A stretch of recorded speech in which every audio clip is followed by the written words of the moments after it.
This book of Mark, chapter 13, verse 7. And we shall have wars and rumors of wars. Be ye not troubled, for such things must needs be, but the end is not yet.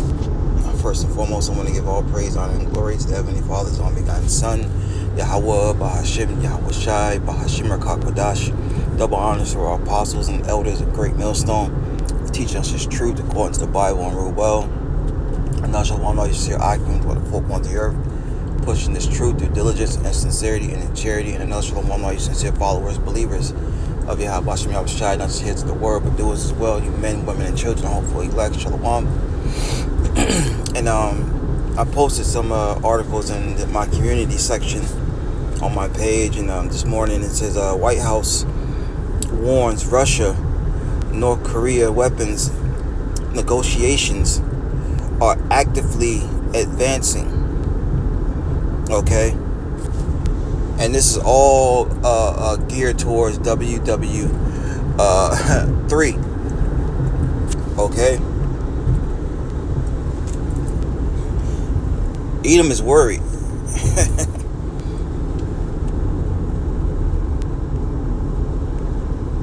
And this is from Al Jazeera.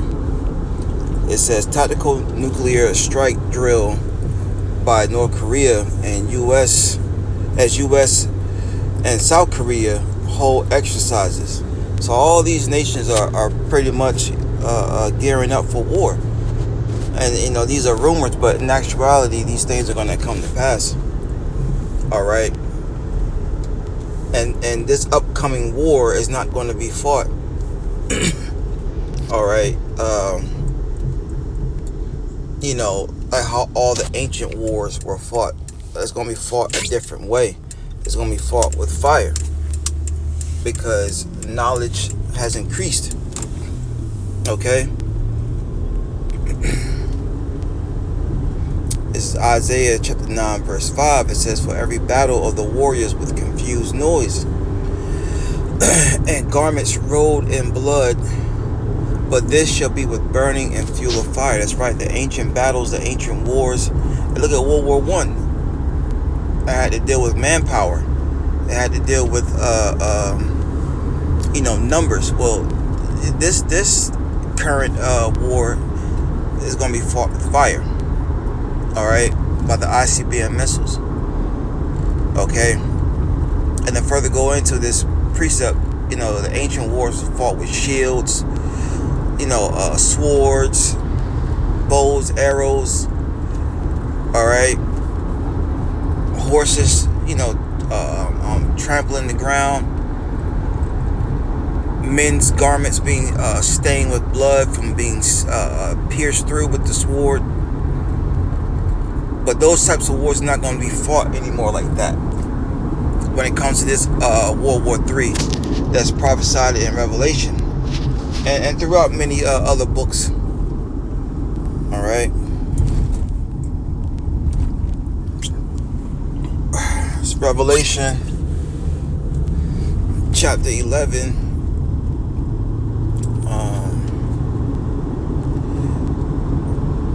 Verse 14, it says the second woe is past. The second woe represents destruction.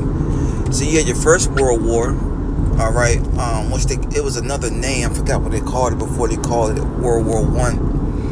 All right, but you had your first World War, your first woe. You had your second woe, World War II, and now the third one's coming quickly. And you're seeing it brewing up. You're seeing it coming to pass. All right, if you have a spiritual eye.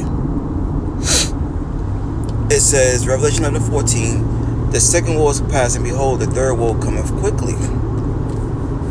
Why is the third woe coming quickly? Matthew the 24th chapter goes into how if the Lord is in spirit at the time for the elect's sake, there shall be no flesh remaining. Revelation 12:12, Esau is coming down because he knows he have but a short time.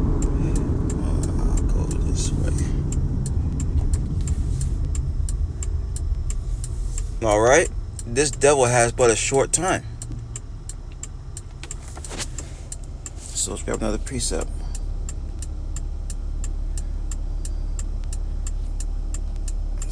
Isaiah 54, I believe.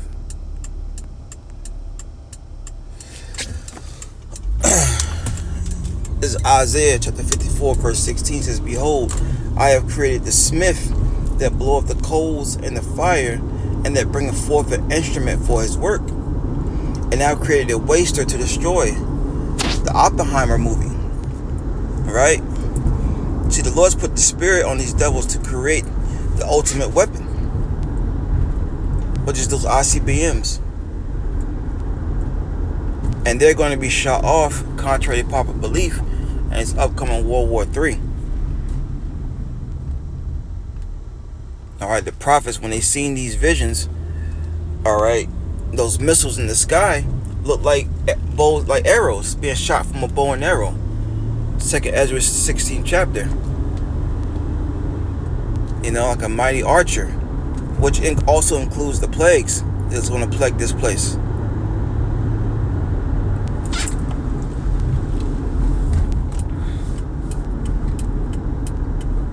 This is Isaiah chapter 54, verse 16. Behold, I, the Lord, right, created the smith that bloweth the coals and the fire. Those ancient smiths that perfected these war weapons back in the day. All right, they're coming back as these scientists creating these ICBM missiles. All for the work of the Lord. This is the Lord's work that they're performing. All right, His sword.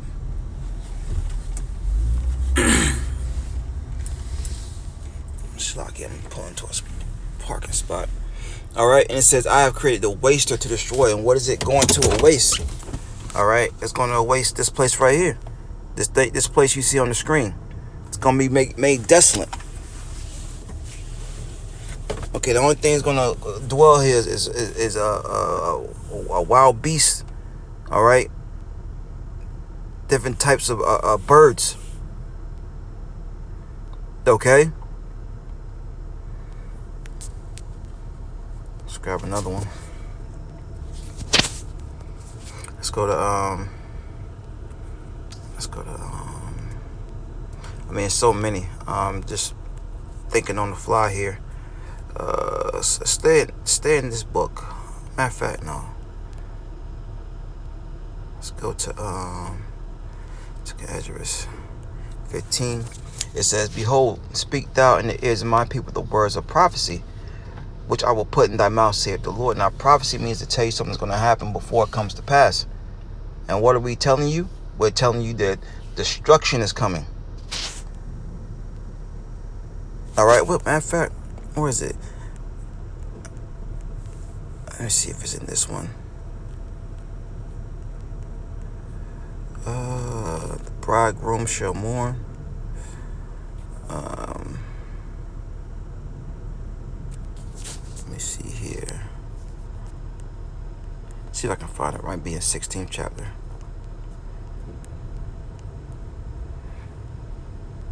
Yep, the 2nd Ezra chapter 16. I'll start at 33. Says, the virgins shall mourn, having no bridegrooms. The women shall mourn, having no husbands. The daughters shall mourn, having no helpers. Why is that? It's going to tell you in verse 34. In the wars shall the bridegrooms be destroyed. See, contrary to popular belief, it's going to be a draft, man. All right, and a lot of the undesirables of the Israelites are going to get caught up in it. Okay, and whatever you're shipped to is going to be your your graveyard. All right. All these things are going to come to pass in your days. Ezekiel the 12th chapter. All right. It says, verse 34, 2nd Ezra 16 and 34. In the war shall the bridegrooms be destroyed, and their husbands shall perish of famine. All right. Hear now these things and understand them, ye servants of the Lord. Behold the word of the Lord, receive it. Believe not the gods whom the Lord spake. It says, behold, the plagues draw nigh and are not slack. And it goes on into the plagues that's going to come upon the earth. All right, great sorrows, great mournings. Because look, this is the end of Esau Edom's world. the so-called white man, the end of his age, the end of his ruling. And the way it came in is the way it's going to go out, with a bang. So knowing this, Akim Akwaf, the hopeful elect, what should we be doing? Salute 21 and 34 says, take heed to yourselves. He said, anytime your hearts be your mind, right? Your mind overcharged with suffering, drunkenness, and the cares of this life, so that the day come upon you unawares. What day? The day of the Lord. It says, for as a snare shall it come upon all them that dwell on the face of the earth. It's going to be a trap for those who are not watching. The Lord told us to measure the times in 2nd Ezra, the 9th chapter.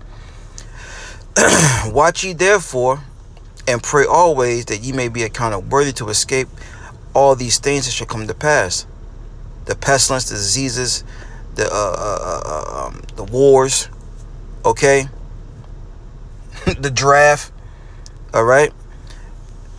It says, and to stand before the Son of Man. So you got to watch and pray that the Lord finds you worthy to escape these things. Anyway, that's all I have on that. Lord willing, bless us, edifying, giving all praise, honor, and glory to Heavenly Father's only begotten Son, YAHAWAH, BAHASHAM, YAHAWASHI, BAHASHAM, KAKADASH, the one, so part that was a great millstone. Shalom.